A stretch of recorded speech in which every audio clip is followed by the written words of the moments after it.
Good morning बच्चों। आज फिर से मैं आपकी पाठ्य पुस्तक सप्लीमेंट्री बुक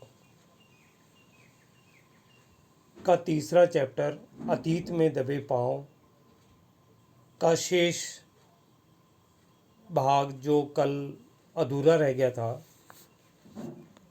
उसको पढ़ाने जा रहा हूँ। कल मैंने बताया था कि पाकिस्तान में स्थित मोहनजोदड़ो और हड़प्पा दो शहर हैं जो सिंधु नदी के किनारे बसे हुए हैं और सिंधु सभ्यता का केंद्र है। कल मैंने ये भी बताया था कि सिंधु घाटी सभ्यता के दो शहर मोहनजोदड़ो और हड़प्पा ये नगर नियोजन की दृष्टि से कितने सुंदर शहर थे, ये उनके खंडरों को देखकर आभास होता है। यह सभ्यता, ये भी बताया था मैंने कि यह सभ्यता लगभग 5000 वर्ष पुरानी है और वहाँ एक ऊंचे टीले पर बौद्ध स्तूप है, इसको भी मैंने आपको बताया था। फिर बौद्ध स्तूप के आसपास कुछ बस्तियों के अवशेष मिले, खंडर मिले। निम्न वर्ग के खंडर नहीं मिले, संपन्न वर्ग की बस्तियां मिली हैं जो गढ़ के ठीक सामने थी। अब हम इससे आगे चलेंगे। महाकुंड और सामुदायिक केंद्र। सिंधु घाटी सभ्यता में एक महाकुंड मिला है। सामुदायिक केंद्र, जहाँ बहुत सारे लोग सभा के रूप में इकट्ठे होते थे। तो अब मैं थोड़ा सा इनके बारे में आपको बता दूं। यहाँ पर पक्की ईंटों का एक कुंड है जिसमें पानी की निकासी का उचित प्रबंध पाया गया था। यानी किसी धार्मिक अनुष्ठान के अवसर पर इस महाकुंड को पानी से भर दिया जाता था और लोग बाग सामूहिक रूप से इसमें स्नान किया करते थे और इसके गंदे पानी को निकालने की भी उचित व्यवस्था पाई गई है। और सामुदायिक केंद्र जैसा एक सभा भवन इस महाकुंड के दक्षिण में स्थित है जो 20 खंभों पर आधारित है। ऐसा माना जाता है कि यह कुंड उस सभ्यता में सामूहिक स्नान या किसी अनुष्ठान का अंग रहा होगा और यह महाकुंड 25 फुट चौड़ा तथा 7 फुट गहरा है।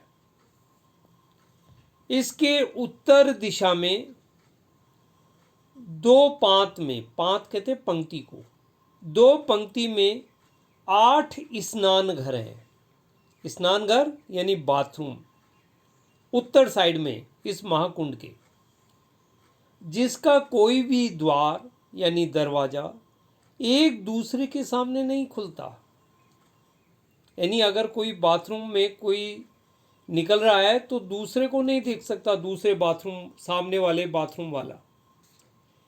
यानी 5000 वर्ष पुराना यह कुंड, या यह कह दो सिंधु घाटी की 5000 वर्ष पुरानी यह सभ्यता कितने नियोजित यानी कितनी प्लानिंग के साथ बसाई गई थी, यह देखकर बड़ा आश्चर्य होता है। इस कुंड के अनुष्ठानिक होने का प्रमाण माना गया है। अनुष्ठानिक यानी जब किसी धार्मिक अनुष्ठान या पूजा पाठ किया जाता था या यज्ञ हवन होता था सामूहिक रूप से, तब इस महाकुंड में सब लोग स्नान किया करते थे। यानी ये एक धार्मिक परंपरा मानी गई है। इस कुंड में प्रयोग हुई पक्की ईंटें, चूने, चिरोड़ी के गारे, एक प्रकार की मिट्टी जो बड़ी मजबूत हुआ करती थी उसे चिरोड़ी कहा जाता है, या तो उसका गारा, गारा मतलब मिट्टी, तथा सफेद डामर आज भी सिद्ध वास्तुकला, वास्तुकला मीन्स आर्किटेक्ट, कि उस समय का आर्किटेक्ट कितना सुंदर था, 5000 वर्ष पुराना।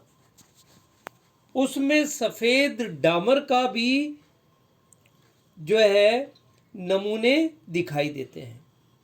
यानी सफेद डामर आज भी सिद्ध वास्तुकला का एक श्रेष्ठ नमूना माना जाता है। अब हम सिंधु घाटी सभ्यता में या उस सभ्यता के लोग क्या करते थे, कौन सी फसल उगाते थे, यानी उनका जीवन किस प्रकार के कार्यों पर निर्भर था, अब उसके बारे में थोड़ा सा मैं आपको बता दूं। अब हम लेंगे इसके बारे में फसल।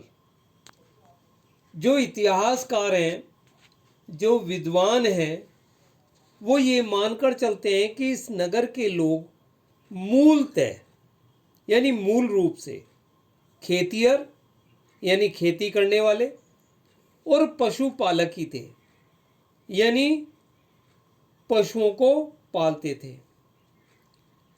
अब वहाँ क्या पाया जाता?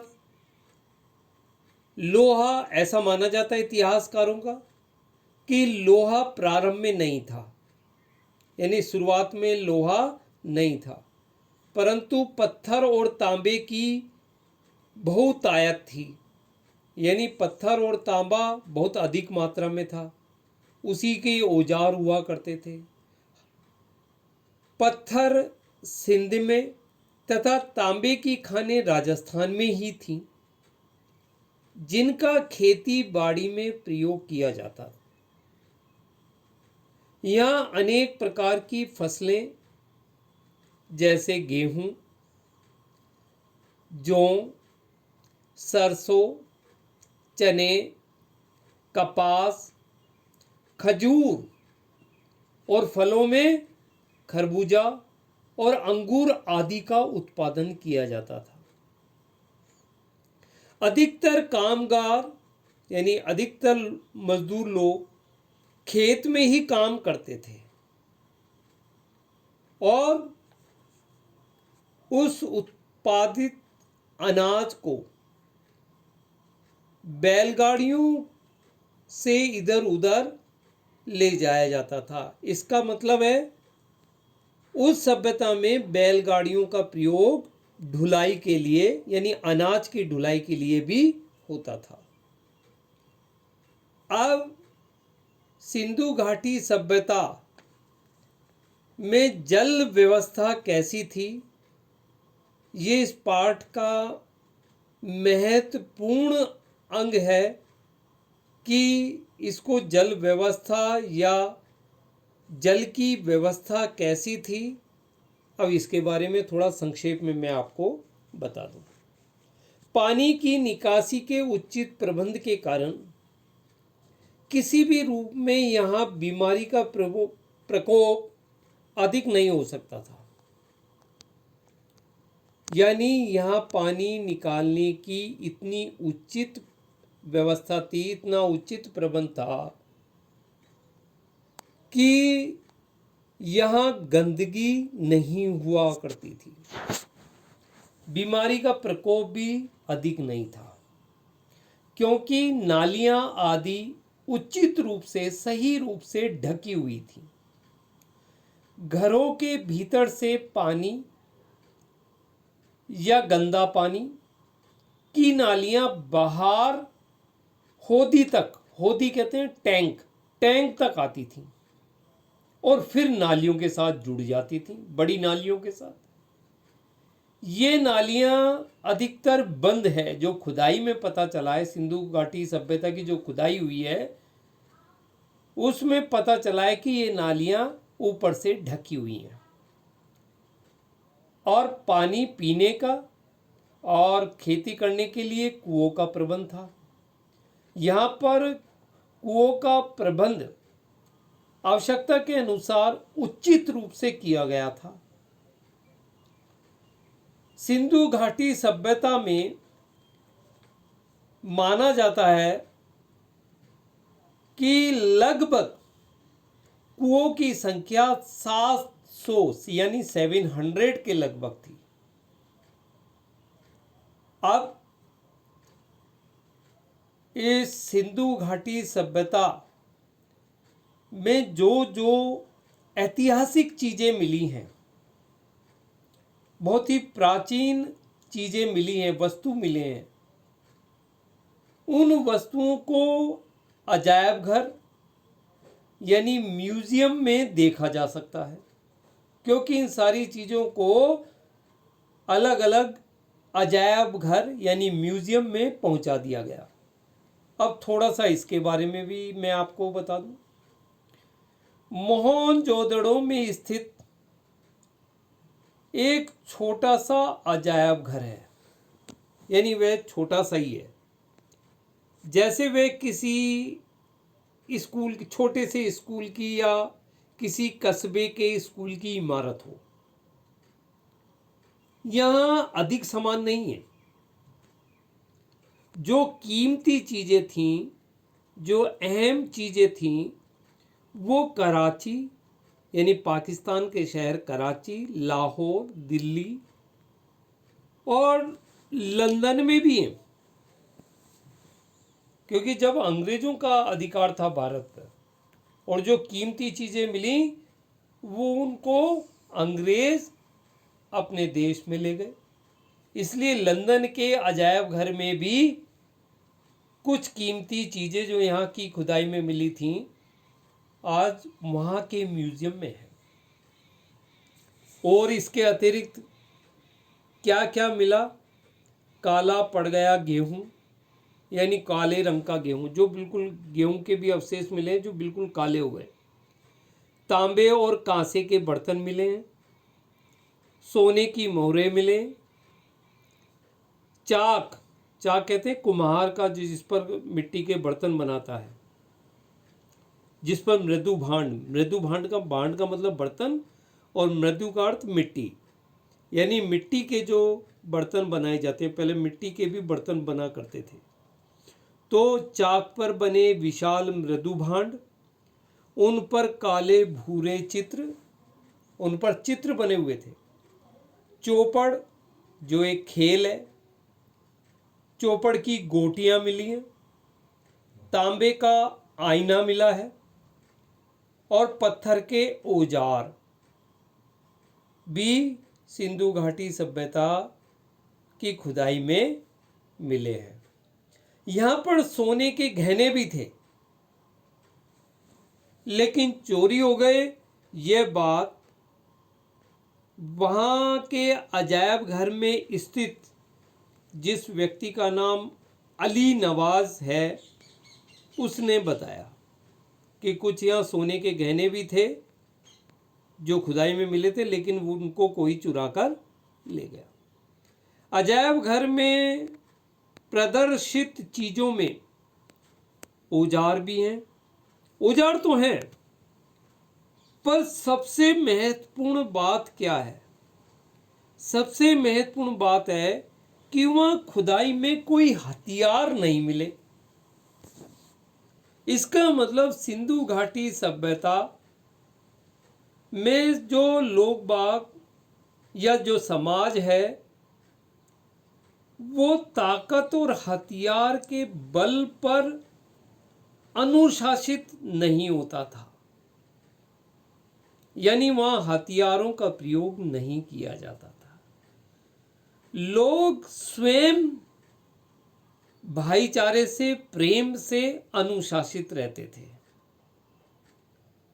उन्हें किसी प्रकार डर या भय दिखाकर अनुशासित नहीं किया जाता था, ऐसा इतिहासकार मानते हैं, क्योंकि वहां कोई किसी भी तरह का हथियार प्राप्त नहीं हुआ। इसके अतिरिक्त यहाँ कुछ सुइयां भी मिली हैं जो कपड़े सीने के काम आती हैं। तो यहाँ कुछ सुइयां मिली हैं। सुइयों के अलावा हाथी के दांत और तांबे की सुई मिली हैं। अब इसके अतिरिक्त नर्तकी तथा दुशाला ओढ़े दाढ़ी वाले नरेश की मूर्ति भी मिली है। नर्तकी यानी नाचती हुई, नृत्य करती हुई एक मूर्ति। दुशाला ओढ़े यानी शोल ओढ़े दाढ़ी वाले नरेश, ये एक जिसके दाढ़ी दिखाई देती है, उस नरेश की मूर्ति भी मिली है। लेकिन इनका प्रमाण मिलना अब मुश्किल है, क्योंकि सिंधु नदी के पानी से खुदाई के स्थान पर दलदल की समस्या उत्पन्न हो गई है। अब वहाँ की खुदाई संभव नहीं हो पाती। क्यों? क्योंकि अब नीचे पानी आ गया है और दलदल की स्थिति हो गई है, जिससे खुदाई को अब बंद करना पड़ा है। लेखक ने इस सिंधु घाटी सभ्यता के इतिहास को इस पाठ में इतने सुंदर रूप से वर्णित किया है, ऐसा लगता है जैसे मोहनजोदड़ो सभ्यता लेखक की जानी पहचानी सी हो। तो मैंने संक्षेप में इस पाठ के बारे में बच्चों आपको बताया। अब आप इसको समझने के बाद में इस पाठ को 1 या 2 बार स्वयं पढ़ें, और किसी भी प्रकार की कोई दिक्कत हो तो आप पर्सनली मुझे फ़ोन पर अपनी समस्या का समाधान कर लें। धन्यवाद।